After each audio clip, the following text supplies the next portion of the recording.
Everyone welcome to my channel Shilpa's daily life. আমার এই নতুন ব্লগে তোমাদেরকে জানাই অনেক অনেক ওয়েলকাম আর অনেক অনেক ভালোবাসা। তো আমার একটু ঠান্ডা লেগে গেছে, তাই জন্য ভয়েসটা এরকম লাগছে। ভয়েসটা শুনে তোমরা বুঝতে পারবে। তো সকালবেলায় উঠে ফ্রেশ হয়ে নিয়েছি, আর স্নানটা কমপ্লিট করে করতে হবে। তো তার আগে ভাবলাম আমি বিছানাটা তুলে ফেলি, তো বিছানাটা গুছিয়ে রাখছি। তারপরে কলের জল আসলে জল ভরবো, তারপরে একটু কলের জলটা গরম গরম আসে, ভাবলাম কলের জলটা আসলে গরম জলে স্নান করব।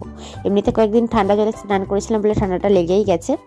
তো যাই হোক, এখানে দেখো আমি চা নিয়ে বসে গেছি। তো স্নান টান কমপ্লিট হয়ে গেছে, পুজো দেওয়া কমপ্লিট, তারপরে চা নিয়ে বসেছি।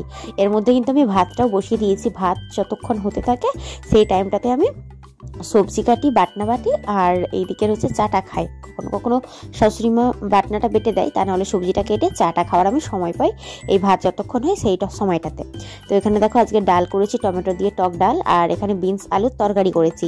আর আজকে দেখো একটু আলু ভাজা করেছি, কলেজে টিফিন নিয়ে যাব। আর টমেটো পেঁয়াজটা কেটে রাখলাম, কারণ কি আজকে গেরির ঝাল হবে। তো সেটার জন্য শাশুড়িমা ওটা যেহেতু সময় লাগে শেষে করবে, আমি ভাবলাম এগুলো করে রেখে যাই।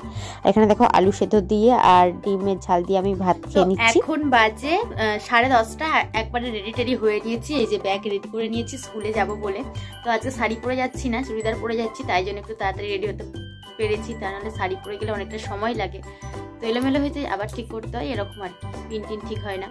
তো চলো যাওয়া যাক। 10:30, 35-40 করে বেরোবো, তাহলে 50-এর আগে ঢুকে যাবো, প্রেয়ারের আগে যেতে হয়। তো চলো।